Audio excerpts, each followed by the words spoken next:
Sistema Michoacano de Radio y Televisión presenta.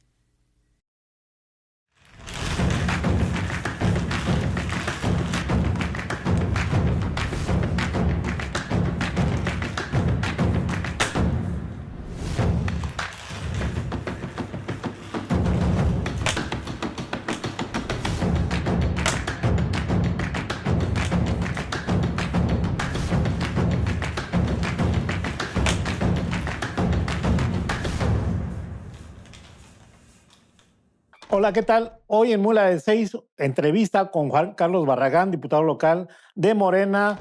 Veremos si sigue obsesionado por llegar al poder en el caso de la capital michoacana. Veremos si hay opacidad o no en el Congreso del Estado de Michoacán y veremos qué opinan de que es controversial y polémico.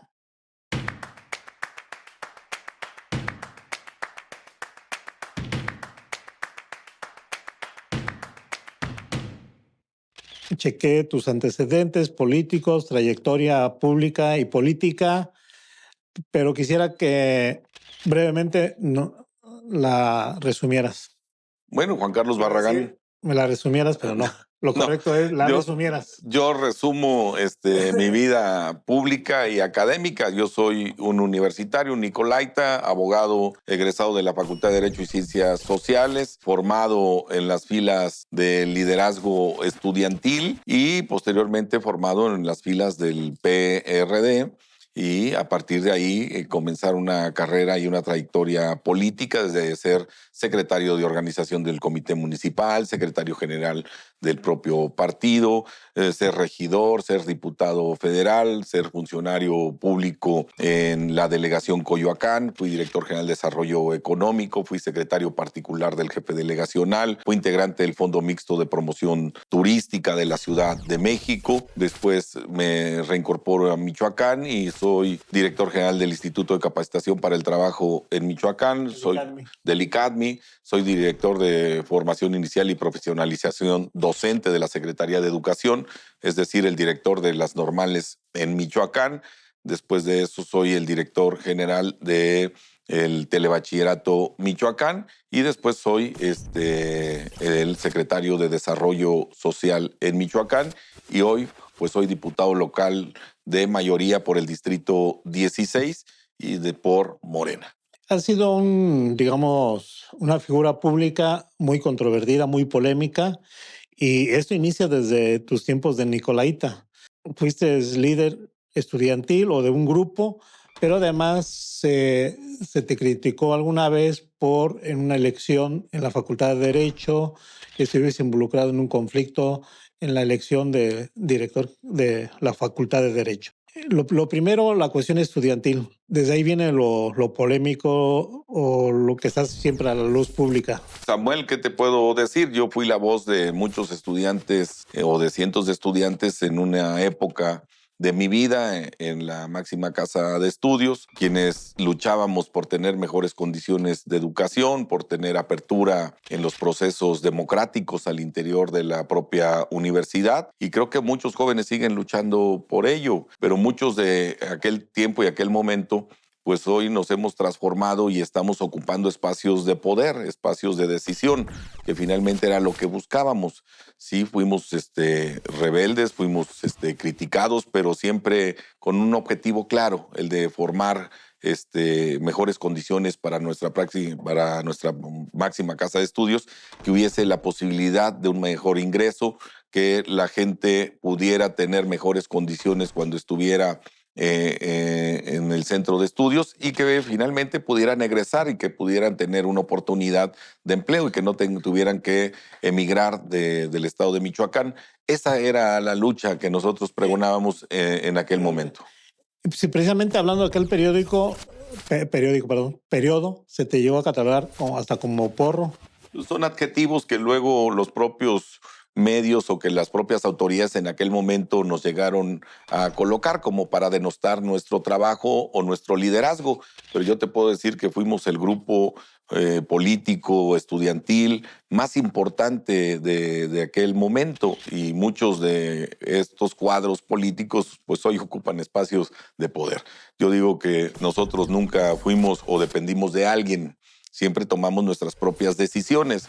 Nosotros nos consideramos la voz de estudiantes, de jóvenes inquietos que tenían la posibilidad y que querían tener la posibilidad de seguir estudiando y que hoy lo han logrado y que hoy toman decisiones en Michoacán o en sus municipios o en sus regiones del estado. Así que para mí los adjetivos que me pudieran haber colocado, para mí no significaba nada. Para mí era el poder señalar o el de poder tener yo la certeza de que las cosas las estábamos haciendo bien. Échanos la mano diciéndonos los nombres de quiénes son los integrantes de ese grupo que finalmente se dispersó por diferentes situaciones y que se hizo un abanico políticamente hablando. Pues hoy muchos han sido diputados, muchos han sido presidentes municipales, para no señalar a alguien en lo particular, otros son funcionarios públicos o servidores públicos y que han ocupado espacios, han sido dirigentes de algunos partidos políticos y que me da a mí mucho gusto porque además pues yo encabezaba aquel movimiento y que después sí se dispersa, pues es obvio porque las necesidades y las posibilidades se cierran cuando todo se concentra en una sola fuerza. Y los compañeros y jóvenes y hombres y mujeres pues se fueron dispersando y hoy ocupan espacios, que eso es lo más importante para nosotros. Nosotros seguimos en la lucha, seguimos trabajando, seguimos construyendo y eso para nosotros ha sido muy significativo porque hoy se toman decisiones en Michoacán gracias al trabajo que nosotros realizamos como dirigentes estudiantiles. Y el episodio en la Facultad de Derecho donde se te acusó de que se robaron urnas, que se boicotó la elección. Eso siempre se generaba porque pues, los procesos no eran tan democráticos y tan abiertos, sino que siempre se le metía la mano por parte de la propia autoridad estudiantil y lo que defendíamos era la democracia y hoy la seguimos defendiendo. Hoy nosotros estamos en un partido democrático. Nosotros nos alejamos del PRD porque dejó de ser democrático. Las decisiones eran cupulares y nosotros hoy acá pues seguimos luchando por la vida democrática, por la toma de decisiones de la gente, de las minorías que estén representadas y que las mayorías también estén representadas, que la democracia se viva en su plenitud.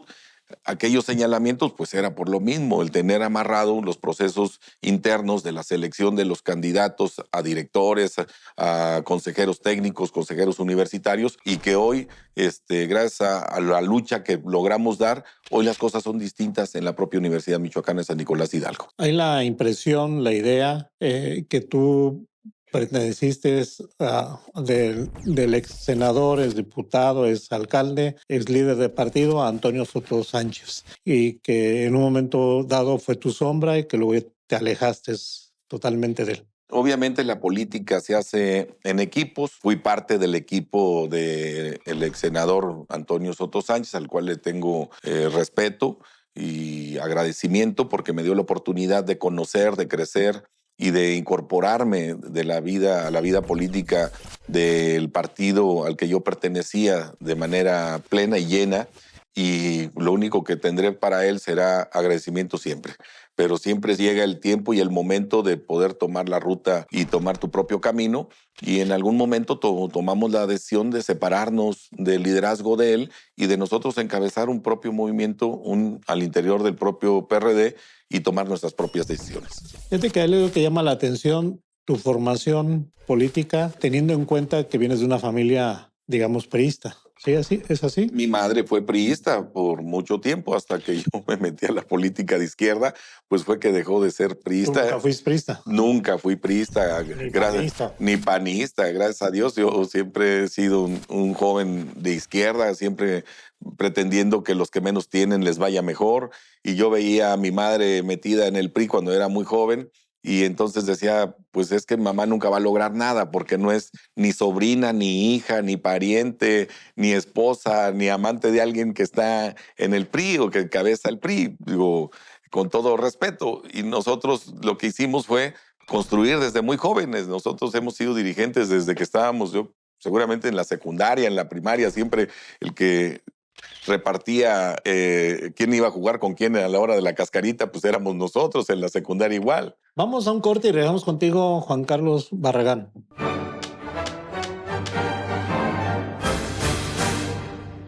Oye, Juan Carlos, tu carrera ha sido, yo diría, muy vertiginosa, políticamente hablando.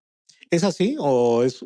No, yo Creo que han sido muchos años de trabajo, de mucho trabajo y mucho esfuerzo. Digo, yo fui regidor hace 15 años, por ejemplo, pero fui dirigente de partido otros 4 o 5 años. O sea, no ha sido vertiginoso, sino he llevado mis propios procesos. Soy un político que entiende su tiempo, su momento y su circunstancia. Para mí lo más importante son los proyectos, no la cuestión particular, personal. En ese tema he visto pasar a muchos políticos en mi trayectoria. Conozco a muchos que han sido dirigentes, conozco a muchos que han sido diputados, etcétera, y son fugaces, son de 3 años por sexenio, y nosotros ya llevamos varios años trabajando un proyecto que para nosotros es lo más importante. No son proyectos individuales, ni soy un adorador de alguien en lo particular. Para mí lo más importante es el bienestar de la población, de la gente. Para ello trabajo, para eso me dedico a la política. Yo cuando tomé la decisión de hacer política fue porque estaba convencido de que yo tenía la capacidad de poder transformar las cosas, si tenía el liderazgo para movilizar gente y para hacer acciones y para tomar decisiones desde muy joven, pues las podía tomar para tomar decisiones en el tema social y político, ya en lo general, en la política de a de veras, pues. Entonces, hoy estamos en la toma de decisiones. He llegado a ser hasta secretario de Desarrollo Social, la política social. ¿Qué político no quisiera ser secretario de Desarrollo Social en su estado? Entonces, yo lo he logrado. Hoy soy diputado de mayoría. Soy el único diputado de mayoría de Morena actualmente en la ciudad, cuando se tenía todo en el periodo pasado de parte de Morena, y yo logro ser diputado. Hoy estoy en el Congreso, hoy soy de los diputados que más suben a tribuna, que más iniciativas ha propuesto, que está siempre en la discusión de los temas estatales y nacionales en el propio Congreso del Estado. Digo, creo que he llevado mis propios procesos, no me he adelantado a ningún proceso. Tal vez he tenido aspiraciones a algunos cargos que no se me han concretado. Eso es distinto, pero como te digo, la política es tiempo, momento y circunstancia, y su momento va a llegar. Yo trabajo todos los días para poder construir el proyecto que yo estoy anhelando, porque creo que lo voy a lograr y estoy convencido que las cosas se van a hacer de manera distinta. Sin embargo, te oigo hablar y dices que la cuestión particular está a un lado, etcétera, pero parece, o yo percibo con mucha gente, que hay una obsesión por ser alcalde de Morelia. Es que yo no tengo la obsesión, tengo la convicción de poder ser alcalde de Morelia.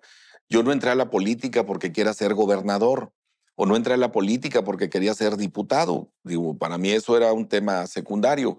Yo entré a la política cuando me di cuenta que las cosas en mi ciudad no estaban sucediendo.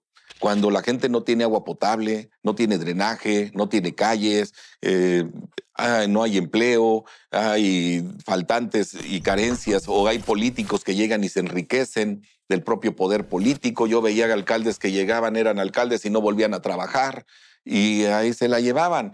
Y entonces la gente seguía empobreciéndose. Entonces fue yo cuando tomó la decisión de meterme, de involucrarme de mayor manera a la política, porque yo tengo la capacidad de hacer las cosas distintas. A eso me dedico, a eso me he profesionalizado. Tengo prácticamente 20 años dedicándome a esto, y solamente lo que he hecho es irme profesionalizando en la toma de decisiones. Y yo soy un convencido de que si yo llego a ser alcalde algún día, pues las cosas van a ser distintas.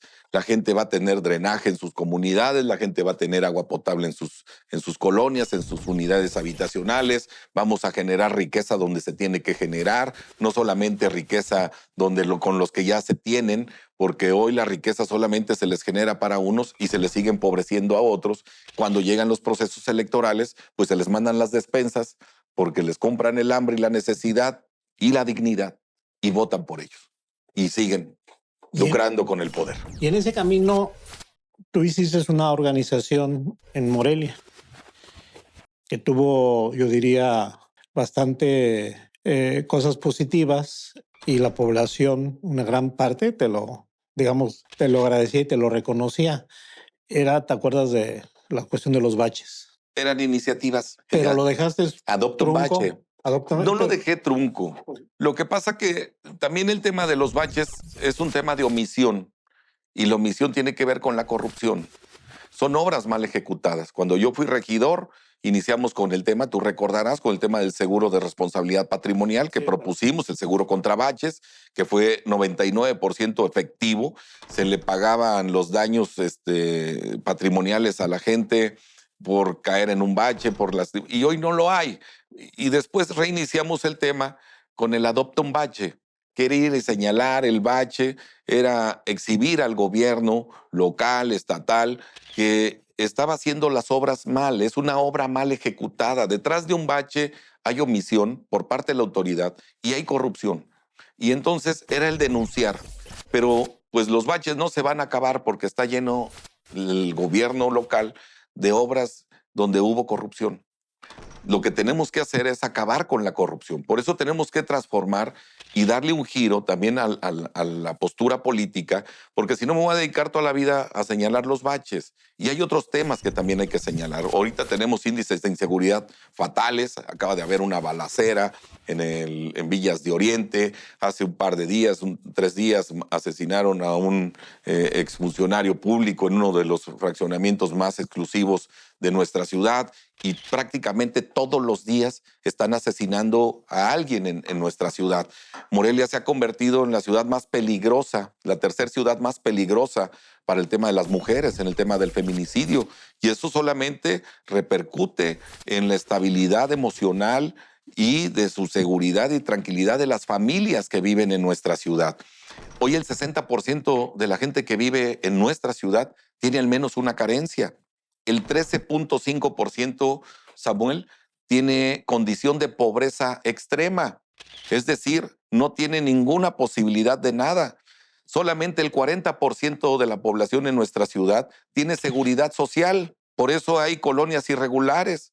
Por eso hay abandono de la propia autoridad, ¿sí? Porque no les interesa. Solamente los ven como botín político y no como una posibilidad de resolver su condición de vida. ¿Nosotros qué hacemos? Si alguien conoce esta ciudad, pues es Juan Carlos Barragán. Yo conozco las más de 1025 colonias, las 164 comunidades y las 14 tenencias. Si me dicen, te invito a mi colonia para que conozcas mis necesidades, ya sé cuáles son sus necesidades. Las mismas de todas las colonias y de todos los fraccionamientos. La falta de oportunidades. ¿Estarás de acuerdo que ese no es un asunto que de repente aparece hoy en día, sino es una serie, un proceso de gobiernos panistas, priistas y hasta de Morena? Son herencias. La pobreza no se genera en los últimos 4 años. La pobreza se viene heredando desde hace muchos años. Y te voy a poner un claro ejemplo y me voy a dirigir a alguien que va a ser fácil de identificar. El actual alcalde. Hace 5 años que él era alcalde, no tenía 2 huertas de aguacate en Tancítaro. Hoy ya las tiene. Hace 5 años que era alcalde, no tenía una huerta de agave mezcalero, y hoy en plena producción en Taretan. 40 hectáreas. Hace 5 años no era empresario hotelero, hoy ya lo es. Hace 5 años no era empresario constructor de vivienda, hoy ya lo es. Hace 5 años no tenía una modesta casa en el fraccionamiento más exclusivo de nuestra ciudad de 30 millones de pesos. Hoy ya la tiene, mientras la gente se sigue empobreciendo. Eso habla de la corrupción. Como dijera Chicoche, pues ¿quién pompó? Si no es a través de la corrupción que practican ellos. Imagínate, ahorita se está haciendo una obra de 60 millones de pesos sobre el Boulevard García de León. No estoy en contra de la obra. ¿Pero qué te resuelve la obra? Nada. Ahí el problema es de encharcamiento, de inundaciones, que ponen en riesgo la propiedad y el patrimonio de muchas familias. ¿Qué vas a arreglar con una plancha de cemento? Cuando dices que vas a hacer un parque lineal, pues estás acabando con la propia naturaleza. Hace 5 años hiciste otro parque lineal sobre el borde del río, donde solamente salen 3 o 4 personas diariamente a pasear a sus perros. 60 millones de pesos. Imagínate qué hiciéramos con 60 millones de pesos en la zona de Ciudad Jardín o en la zona donde se encuentra la Gertrudis Sánchez, la Torreón Nuevo. Imagínate, o en las comunidades para ponerle su drenaje, que también eso los pone en condición vulnerable. Eso es un tema del indicador, ¿sí? La falta del drenaje, eso es un indicador de pobreza. Entonces, ¿cómo vas a acabar con la pobreza si no estás acabando con los indicadores y con las carencias de las familias. Cuando estos se están enriqueciendo, acaban de ir a España, a la Fitur, el señor, cuando ni siquiera el 1% del turismo en nuestra ciudad es español. ¿Cuánta derrama económica genera eso? Pues genera más derrama económica él yendo para allá que viniendo el 1% o menos del 1% de los españoles aquí a Morelia, pero además Morelia se vende solo. No se ocupa, lo que se ocupa es tener la casa bien arreglada. ¿Qué hemos hecho nosotros, Samuel? Nosotros hemos hecho de Morelia nuestra casa y de su gente prácticamente nuestra familia. La casa se cuida y la familia se protege. Si tanto quisieran a nuestra ciudad, tendrían que resolver los problemas de la ciudad. No puedes seguir administrando problemas en nuestra ciudad. Entonces, esa es la parte donde, por eso dicen, es que Juan Carlos dice las cosas muy agudas. Pues es que es las cosas como son.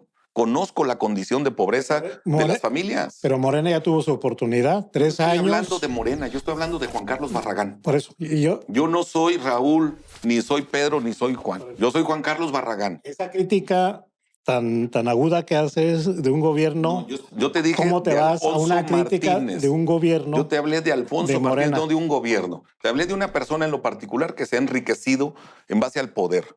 De eso estoy hablando. De alguien en lo particular. Pero estás hablando de la situación que está Morelia. También es corresponsable Morena, gobernó 3 años. Ahí están los resultados y que el tiempo lo juzgue. ¿Y cómo son los resultados? Pues hubo mucha obra. ¿Tú serías capaz de hacer autocrítica, positivo o negativo? Raúl tuvo mucha obra, muchas acciones. Tal vez el modo y el método que como lo hicieron no fue el correcto, porque se polarizó la ciudad. El tema cuando eres gobierno, tienes que dejar de lado los partidos políticos, porque gobiernas para todos. La calle que tú haces, pues le sirve a todos. Por ahí no solamente van a pasar los de un color o los de una ideología. Si tú pones una luminaria, pues no solamente va a iluminar a algunos. Pues digo, Morelia, ¿para quién brilla? Solamente brilla el dinero en sus bolsillos, ¿sí? Lo que quisiéramos es que las colonias populares, donde se encuentra la pobreza, donde se origina la violencia, pues puedan estar en otras condiciones y esa gente pueda tener empleo y pueda tener mejores condiciones de vida. Vamos a un corte y regresando me dices por qué Morena pierde la elección en Morelia habiendo sido gobierno. Regresamos.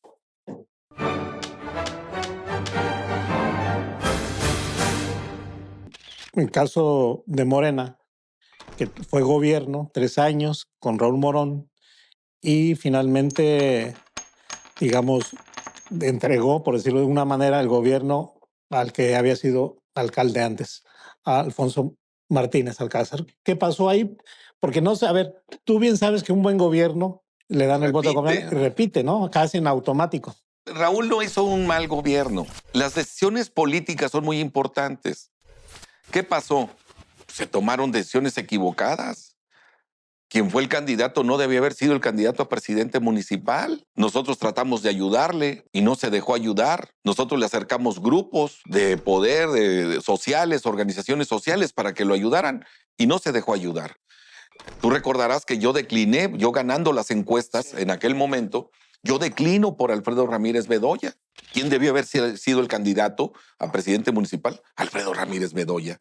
Y Alfredo Ramírez Bedoya hubiese ganado sin ninguna dificultad Morelia. Pero después, pues hay otra historia en Morena. Se imponen candidatos en los distritos de los propios grupos locales de Morena sin trabajo territorial. Yo entro en la coyuntura a un distrito porque yo tenía mi trabajo territorial no de ahora, desde hace muchos años. Yo me he preparado y he trabajado para estar en las boletas. Hoy finalmente estuve en las boletas y soy el único de Morena que gana, con una gran diferencia. Nosotros le sacamos más de 5,000 votos, por ejemplo, a Alfonso Martínez, yo diputado, el presidente, más de 5,000 votos en ese distrito. ¿Dónde ganan? Donde se equivocaron. Donde nos equivocamos nosotros como partido, ¿sí? Donde colocamos candidatos sin trabajo territorial y sin cercanía con la gente. ¿Morelia es eso? ¿Morelia es trabajar políticamente sobre terreno si no tienes grandes posibilidades de triunfo electoral? Claro, yo conozco un hombre que ha trabajado mucho en Morelia, o que trabajó mucho tiempo en Morelia y que la gente se lo reconoce, don Fausto Vallejo, un tipo territorial. Trabajaba y las cosas se le dieron. Tarde que temprano se le dieron. Yo soy un tipo territorial, trabajo todos los días, tarde que temprano se le dieron. El que es actualmente alcalde, pues ha sido coyunturas. La primera que fue una coyuntura que se juntan el PRD, se juntan otros grupos para hacer perder al PRI y se van con el independiente. Así es como él gana. No porque tuviera un gran liderazgo. Ni trabajo sobre terreno. Ni trabajo sobre el territorio. Solamente una aspiración sobre un partido, después se va, y una coyuntura de los grupos políticos que iban hacia el gobierno del Estado y lo ayudan para hacer perder al PRI. Bueno, en este segundo momento, en la elección del 2021, una imposición, ¿sí? Una imposición y el recurso del gobierno del Estado, de Silvano. Hoy prácticamente la mitad del gobierno de Alfonso Martínez lo ocupan espacios funcionarios, exfuncionarios del gobierno silvanista. ¿Quién puso la lana? Pues obviamente producto de las arcas del gobierno del Estado, donde compran 100,000 despensas, distribuyen despensas, cemento, tinacos, etcétera, etcétera, para poder ganar votos. No porque tengan liderazgo, porque empobrecen a la gente para tener la condición de poder comprar la voluntad ciudadana. Pero te lo voy a poner de otra manera. Con todo lo que dices, ¿por qué las encuestas, la gran mayoría de las encuestas, ponen como al actual alcalde con buena evaluación y que si fueran las elecciones ganaría la reelección? Que hagan una encuesta. ¿Tú tienes alguna encuesta donde lo midan a él conmigo? Que hagan una encuesta. ¿Contigo no? Ah, bueno, que lo midan conmigo para que veas cómo le va. Esa es la gran diferencia. ¿Tú tienes una? Yo voy a mandar a hacer las mías. No tienes ahorita. Yo no tengo ahorita. Yo voy a mandar a hacer las mías, pero la percepción en la calle, él no va a ganar. Hoy la percepción ciudadana es que va a ganar Morena, Morelia. Pero tampoco no ganan en automático. Hay que tomar buenas decisiones. Con cualquiera. Ni con cualquiera. Las elecciones no se ganan con cualquiera. No, No, tampoco. Falta tiempo. Falta más de un año. Quien esté en mejores condiciones, ese va a ser el de Morena. Y nosotros lo vamos a apoyar. Si no es Juan Carlos Barragán y hay otro compañero o compañera que esté en mejores condiciones, Juan Carlos Barragán, como siempre lo ha hecho, lo voy a apoyar. A ver, dime 2 nombres que te compitan a ti. Quienes sean en su momento. No, es que tú sabes que no hay. Tú sabes que no hay. Quienes sean en su momento. Que eres modesto. No es un tema de modestia. Sí. Tenemos que llegar al proceso, porque además yo no puedo señalar a alguien, decir quién, si no se ha manifestado. La gente sabe, y tú lo sabes, y todo el mundo lo sabe, que yo tengo ese interés. No de ahora, desde hace mucho tiempo.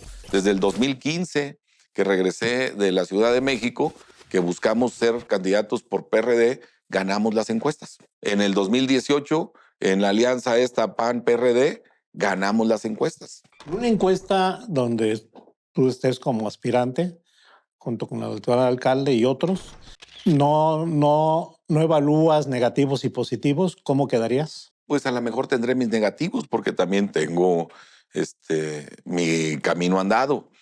Quien no tiene negativos es porque nunca se ha equivocado, nunca ha hecho nada. Claro que tendremos negativos, en eso los estamos trabajando, para eso trabajamos todos los días, para aquellos que no están convencidos de nosotros, poderlos convencer, porque estamos seguros de algo, que las cosas se tienen que hacer diferentes en esta ciudad. En ese sentido, y repito la palabra de autocrítica, ¿cuáles serían tus negativos? Que tú reconoces, que tú digas, pues él ha regado en esto. Tal vez mi pasado, ¿qué es lo que me persigue luego? El tema de haber sido dirigente estudiantil, de haber sido, porque pues, hay mucha gente que ha caminado con nosotros, pero nosotros hemos evolucionado, hemos crecido, hemos cambiado, hemos avanzado y hoy somos propositivos. Hay algunas acusaciones, no sé si formales, no formales, no sé si ya están dirimidas, de tu paso por el área de política social. No, todo está resuelto. Son temas administrativos que están zanjados, están saneados y están resueltos, incluso hasta en el propio tribunal. ¿Qué fue inhabilitado? Sí fue inhabilitado.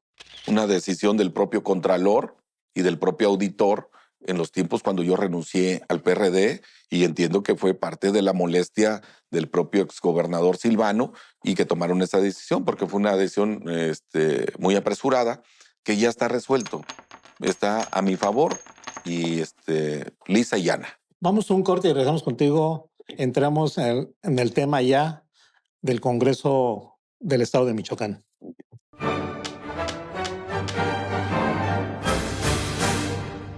Dije en el anterior bloque que íbamos a hablar del asunto del tema legislativo a nivel local. Sin embargo, no quiero dejar en el tintero algo que me parece interesante. Lo voy a decir de esta manera porque lo he platicado contigo, te lo he dicho, en tiempos cuando se da la transición de que finalmente Raúl Morón Orozco de Morena no va a ser el candidato a gobernador, sino va a ser Alfredo Ramírez Bedoya el candidato a gobernador, por circunstancias de ustedes y del INE, Instituto Nacional Electoral. La gente moronista, la que tiene los cuadros, la que tiene, digamos, la fuerza social partidista, no se nota, como que se hace a un lado a favor de Alfredo Ramírez Bedoya. Es decir, no sale a las calles como se esperaba, ni a las campañas.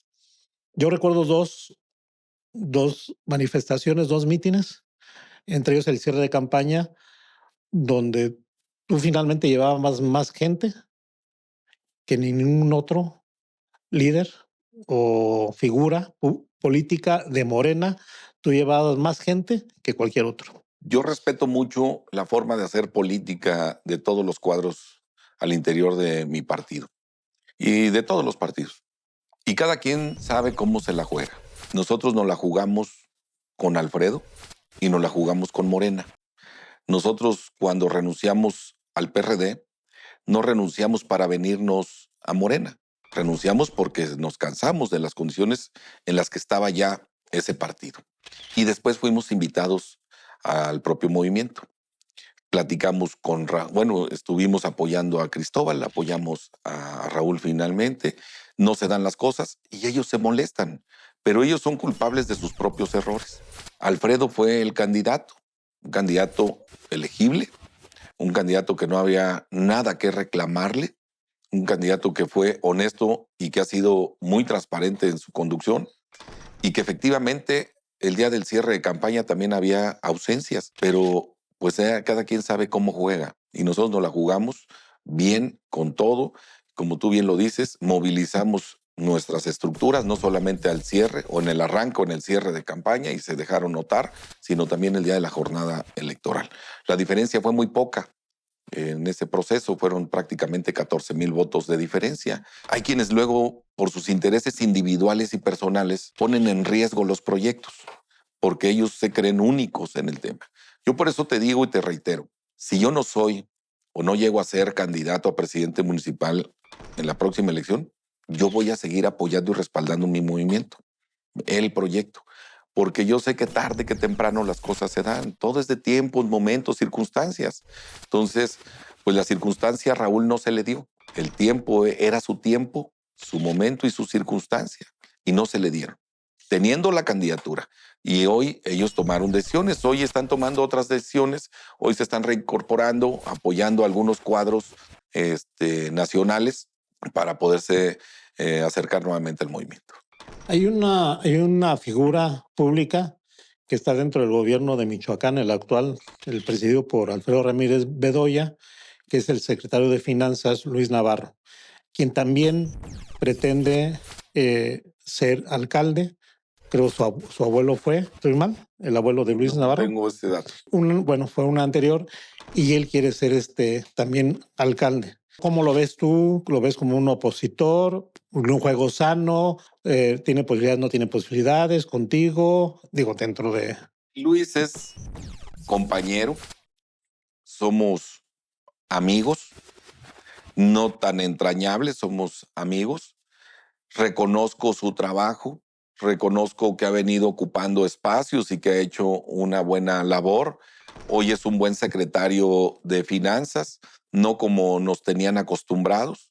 Es un tipo transparente, que si él llega a ganar el proceso interno y él toma la decisión de participar y ganar el proceso interno de Morena, va a contar con todo mi apoyo y todo mi respaldo, incondicionalmente, sin condiciones de nada, porque si él gana ese proceso, él tiene que ganar la capital del estado. Nosotros no podemos estar con que si sí o si no, y si soy yo, sí, si no soy yo, tampoco.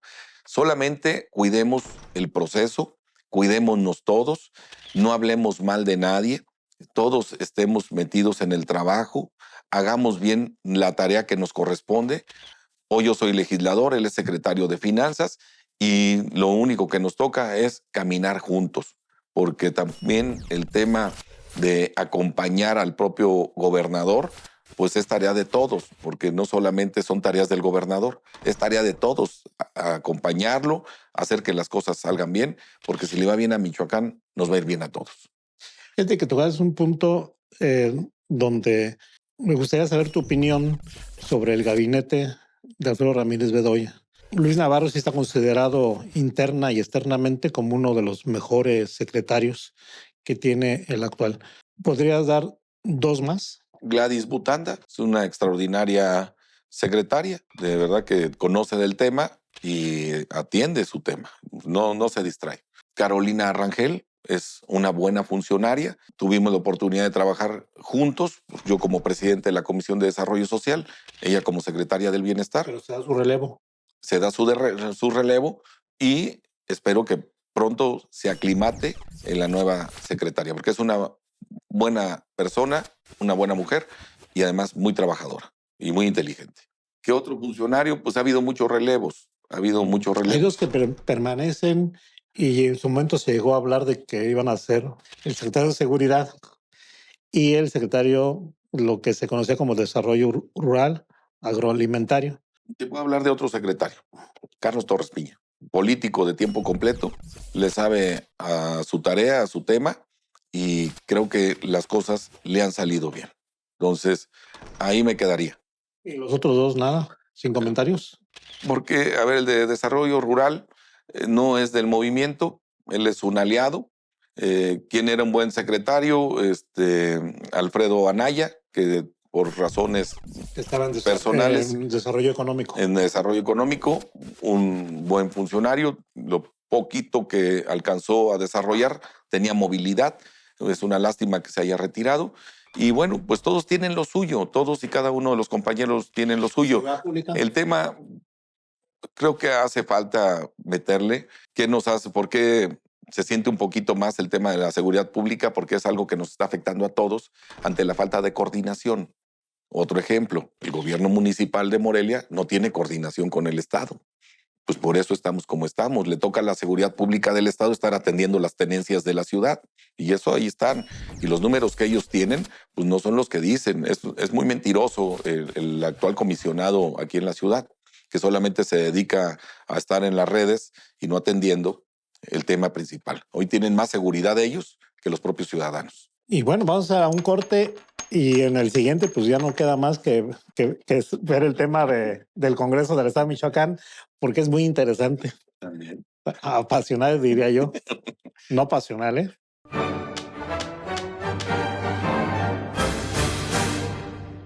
Oye, Juan Carlos, el último tema es el del Congreso. Primero dinos brevemente, así con casi en segundos, ¿qué has hecho?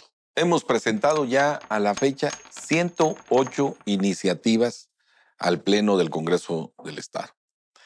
Tradicionalmente, una fracción parlamentaria es lo que presenta en los 3 años de legislatura. ¿Cuántas te han aprobado y cuántas no? Tenemos aprobadas aproximadamente 5 o 6, nada más. Pero eso no depende de mí. Ese es un trabajo legislativo de comisiones.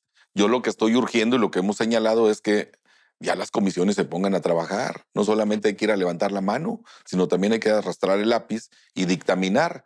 Tenemos en la Comisión de Justicia prácticamente 16 iniciativas, 6 que tienen que ver con feminicidio, otras tantas con temas de seguridad. En la Comisión de Seguridad Pública tenemos otro paquete que tiene que ver también con temas de seguridad para mejorar las condiciones de seguridad en el Estado. Tenemos temas que abordan prácticamente todos los sectores, en el tema del transporte, el tema de los jóvenes, el tema de las mujeres. Inmediatas que se tienen que abordar ya. El tema del feminicidio, gravísimo. ¿Cómo no poderlo sancionar? ¿Sí? ¿Y que los familias en la comisión, que les da miedo. Temas de libertades, por ejemplo, y de derechos. Los derechos plenos de las mujeres. Hoy históricamente el Congreso está integrado por 25 mujeres y 15 hombres. Y no hemos podido legislar por el tema de las mujeres. El derecho a decidir sobre sus propios cuerpos. No estamos hablando del aborto como un método anticonceptivo, simplemente a decidir, ¿sí? O sea, que es una bandera y que las mujeres están ahí y luego son las más renuentes a tocar estos temas porque pierden electores. ¿Y cuáles son de los 5 puntos o iniciativas que han aprobado, ¿cuáles son? El tema, las tuyas, de que tú presentaste. Son cuestiones menores que no trascienden todavía, que no llegan a trascender, porque no tienen un impacto todavía en la vida personal de las familias. Son temas intrascendentes. Para mí lo más trascendente son la lucha de los derechos, el tema de sancionar el tema del feminicidio. Tenemos que abatir ese tema, sancionar a los familiares que les ayudan a escapar, a huir, a esconderse. Se vuelven cómplices. Y se vuelven cómplices de ellos. Ahí tenemos que incidir un poco más. ¿Cuál es el llamado? Pues a que nos pongamos a trabajar en comisiones. En la Comisión de Desarrollo Social, donde yo presido junto con mis compañeras, diputada Pantoja de Zamora y Guillermina de Cualcomán, no tenemos nada sobre el escritorio. Todas las iniciativas que nos han llegado están dictaminadas. No tenemos nada pendiente. Si las convoco a una reunión de comisión, es para platicar solamente, porque no tenemos nada en el escritorio. No hemos guardado nada para el día siguiente. Pero hay comisiones de gobernación, de seguridad pública, de justicia, que están llenas de iniciativas. Hay cerca de 450 iniciativas sin dictaminar, apenas prácticamente a 1 año y medio del periodo. Esta legislatura local no ha sido tan productiva como se esperaba. No ha sido productiva. Y eso de 25 mujeres que son legisladoras locales tampoco sirve de nada. Pues no ha servido de mucho para el tema de las mujeres. ¿Cuál es la diferencia? ¿Dónde se está marcando la diferencia? Nosotros hemos propuesto iniciativas en la defensa de las mujeres, de las niñas, de sus derechos civiles, de protección, y no se han querido legislar. Ya tenemos que llegar a un gran acuerdo al interior del Congreso y definir qué es lo que le hace falta a Michoacán de urgencia para que ya se legisle y ya se apruebe y ya sea una realidad. Porque solamente estamos yendo entonces al Congreso a cobrar sin trabajar y sin dar resultados. Y en ese sentido, también se habla, tú eres, digamos, yo lo veo así, como uno de los principales voces que piden no a la opacidad al interior del Congreso de Michoacán. Has denunciado muchas presuntas irregularidades, por no decir nada más lo segundo. ¿Cómo va el asunto? ¿Sigue siendo opaco? En cuestión de finanzas, el Congreso del Estado de Michoacán, se están llevando a cabo investigaciones para deslindar responsabilidades. ¿Cómo está el asunto? Te voy a decir algo que me sucedió. Cuando yo llego al Congreso, empiezo a trabajar, empiezo a denunciar temas y de repente se me acercan algunas personas y me dicen, ¿para qué le mueves? Si esto siempre ha sido así, que unos se llevan el dinero y otros se hacen como que no ven y no pasa nada. Ha habido corrupción en el Congreso. Y pues yo no vengo a eso. Yo me dedico a trabajar y a transparentar. Soy un tipo transparente. Vivo con lo que gano, con mi salario. No le meto la mano al cajón, como tradicionalmente se dice.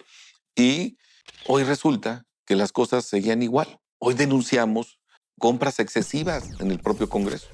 Temas a sobreprecio. El tema de un software que el Congreso había pagado 30,000 pesos por él y daban una prima de 12,000 pesos al año, lo compraron en 5,5 millones de pesos. El mismo producto. Y que a la fecha no se ha instalado y que ya se pagó. Y que presentamos las denuncias y que también no se ha consignado ni siquiera la averiguación.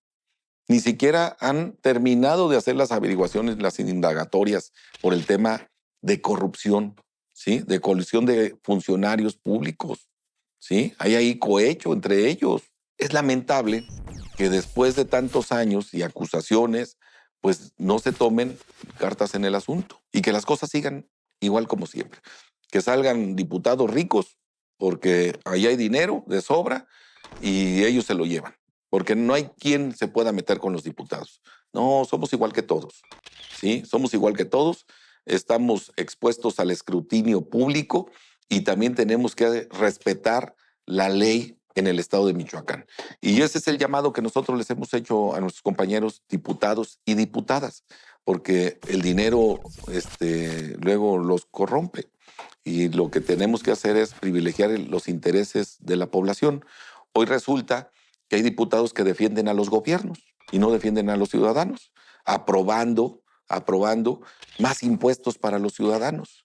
Soy el único diputado que no votó más de un 4% en el tema de los aumentos de impuestos de cada uno de los gobiernos locales. Así de sencillo. El único. Porque no podemos seguirle cargando la mano a la gente. Pues cualquiera con dinero hace gobierno, o con cohetes cualquiera hace fiesta. Que se gobierne con lo que se tiene, pues la gente vive con lo que gana, con lo que tiene, dándole más al gobierno para que haga menos. Oye, y eso que Sí. vamos a la mitad, ¿no? Prácticamente de la actual legislatura Sí, local. así es. Pues ahí, ahí tuvo un costo político también. La forma de actuar de esa forma tuvo un costo político para alguien del Congreso, quien era el presidente de la Junta de Coordinación Política, ¿sí? Tuvo un costo político. Hoy no es ni siquiera el coordinador del grupo parlamentario de Morena, ni es el presidente del Congreso, ni es el presidente de la Jucopo. Es un diputado más, un terrenal más ahí, diputado. Tiene que tener costo, pero no solamente político, porque los costos económicos los sigue pagando el pueblo. Juan Carlos, se nos acabó el tiempo. Te agradecemos y demasiado rápido. Y bueno, pues nomás decirte que seguimos pendientes. Muchas gracias, Samuel. Me da mucho gusto aquí estar en Mula de 6 y que me puedan conocer y además ser parte de los actores políticos del estado de Michoacán y tengan la plena seguridad que siempre seré abierto y transparente con temas.